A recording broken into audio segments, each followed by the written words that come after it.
Mae un atgof penodol yn aros yn y cof o'r annwyl ddiweddar Iwan Llwyd, sef yn yr wyl gyngeneddu yn Marin yng Nghricieth rhyw nos Wener, ac wedi i ddigwyddiadau'r noson orffen, pawb o gwmpas rhyw fwrdd yn y bar cefn, a pobl wedi dechrau chwarae'r gêm Fuzzy Duck, sydd yn rhyw fath o gêm yfed, ond wedi dechrau creu Fuzzy Duck cynganeddol, lle oeddech chi'n goffo creu cynganedd a'i ffasio hi mlaen a'r person nesaf yn goffo defnyddio diwedd y llinell i greu cynganedd newydd.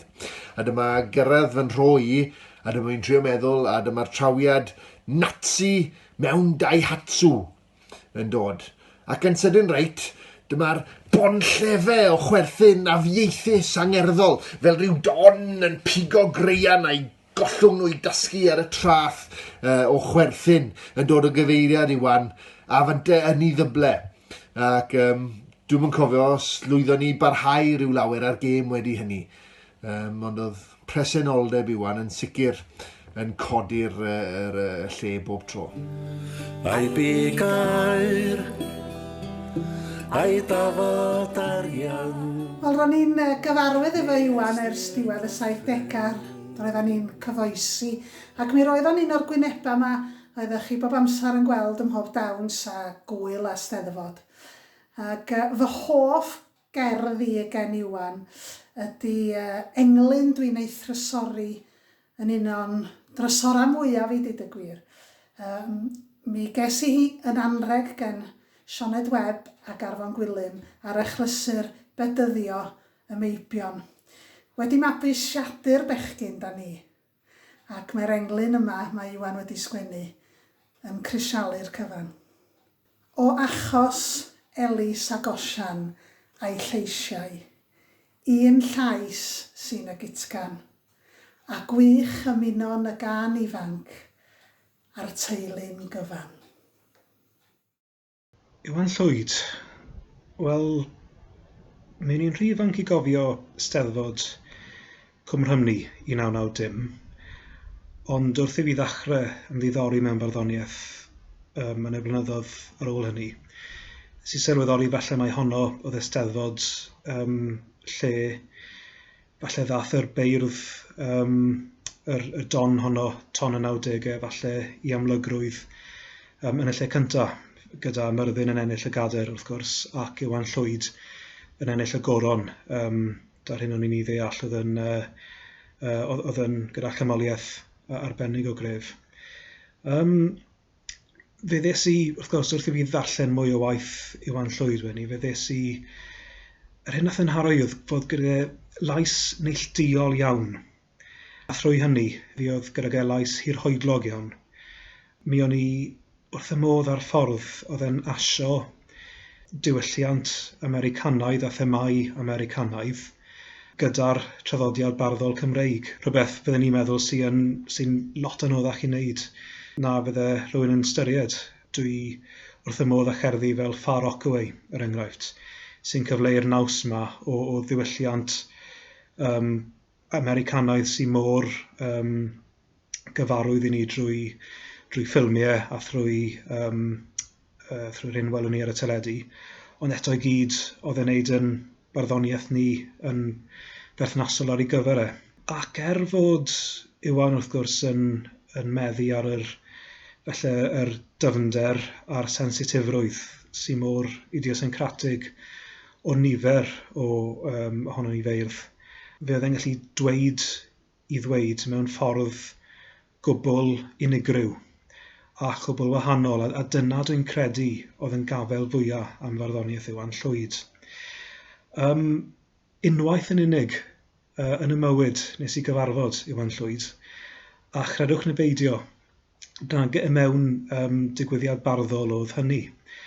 Pan o'n i'n fyfyriwr yn Aber, mi o'n i'n gweithio shifft dydd Sadwrn wrth y til yn Safeway ym Mharc y Llyn. A un prynawn dydd Sadwrn, oedd i wedi mynd yn eitha tawel yn y siop ar y pryd, dyma ddau gymeriad trad nebyddus yn dod ata i'r til, sef Tom Morris ac Iwan Llwyd. A dyma un ohonyn nhw, allai'm cofio pwy, yn dweud nawr, rwan ta, dwi am gael englyn, oedd i wrtho ti nawr, Wel, dwi'n mynd ddath yr englyn a beth i fod gweithio'r modd. Mae oedd gen i gwsmeriad i'w serfio hynny. Ond o edrych nôl, falle fod yr englyn yn y ffaith mae hon oedd yr unig adeg yn y mywyd nes i gyfarfod ag Iwan Llwyd. Ond, wrth gwrs, wedi dweud hynny, yn ei farddoniaeth hynod neilltuol ac a feilgar e. I ni'n dod i'r nabod Iwan Llwyd ac mae'n sicr bod ni wedi i golli fe o'r ungol o anhymig. I ni'n dal yn ei adnabod e fel un o'r beirdd mwyaf trawiadol gethon ni, dwi'n credu, fel Cymru. Ac dwi'n credu fod i waddol ar hyn sy'n dal i fod ar ôl yn bendant yn mynd i ddal i tir am ganrifoedd i ddod. Peri hwn tra peri iaith, chwedl Gerallt. Ac i ni'n sicr yn drach y boethocach fel cenedl o gael bardd a llais mor unigryw ac mor ofeilgar ag Iwan Llwyd. Pan ymilles i'r gader yma, cader Steddfod yr Urdd 2008, roedd Iwan Llwyd yn un o'r beirniad. Nawr fe all seremoni steddfodol fod yn brofiad go emosiynol ar y gorau, ond y testyn y flwyddyn yna oedd colli. A awdl oedd gen i cof am hen newydd iddo fi, Wally, a ffrind coleg Aled wedi'r ddoi farw o fewn dyrnodau o gilydd, y naill yn 88 oed a'r llall yn 2 ar 20. Felly o'n i'n teimlo'n go emosiynol, yn wedi erbyn diwedd y seremoni. Dwi'n meddwl o'n i'n brwydro'n erbyn dagre, a fel oedd yr osgordd yn casglu yn barod i adael llwyfan.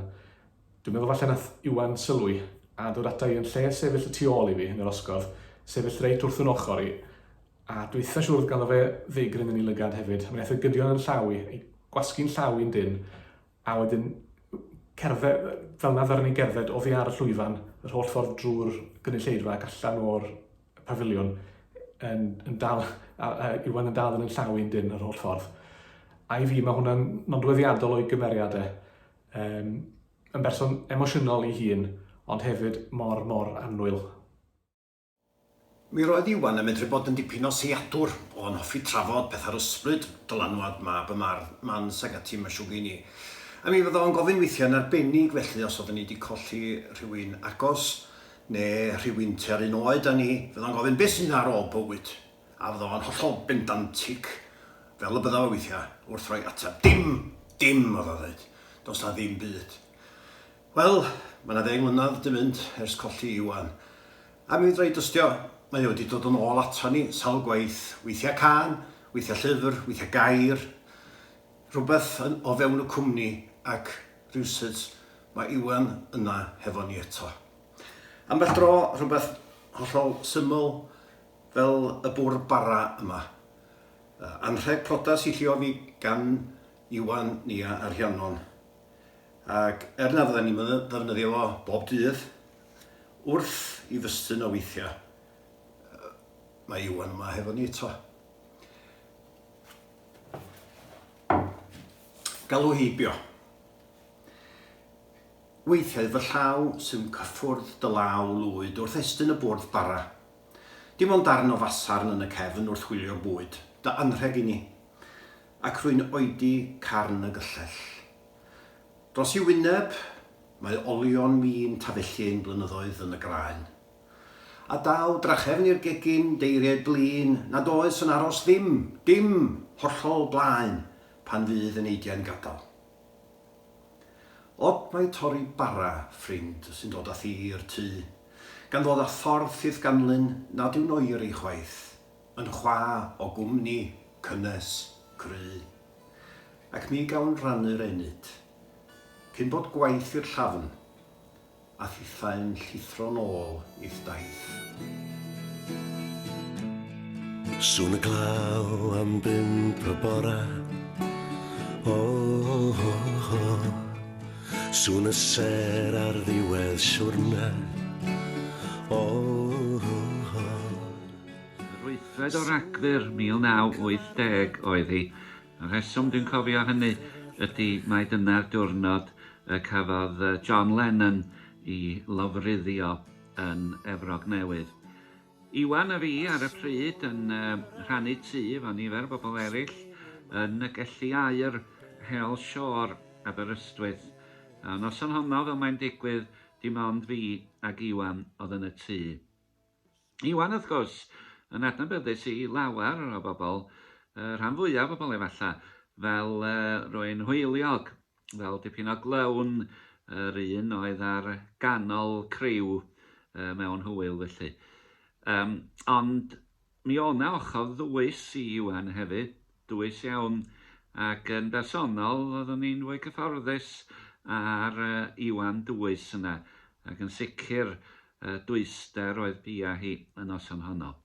Ac ar ôl siarad am bob math o bethau, John Lennon i hun, i ganeuon, i gafddoriaeth ac ati, ond ddigon naturiol, mi droeson ni at faterion ysbrydol a chrefyddol. Iwan, wrth gwrs, yn fab y mans, ond yn un oedd wedi crwydro no bell o ddiwedd y gwreiddiau hynny. Doedd gynno fo ddim i ddeud oedd grefydd yn yr ystyr gyfeindrefnol Gymraeg, beth bynnag. Ond mi ddudodd rhywbeth diddorol noson honno, sef hyn, dwi byth yn mynd i'r capel, medda fo, bellach, ond dwi'n falch bod y capel yno. Ac dwi'n cofio hynny beth yn sgil colli un o leisia mawr yn cenhedlaeth ni, awdur Imagine,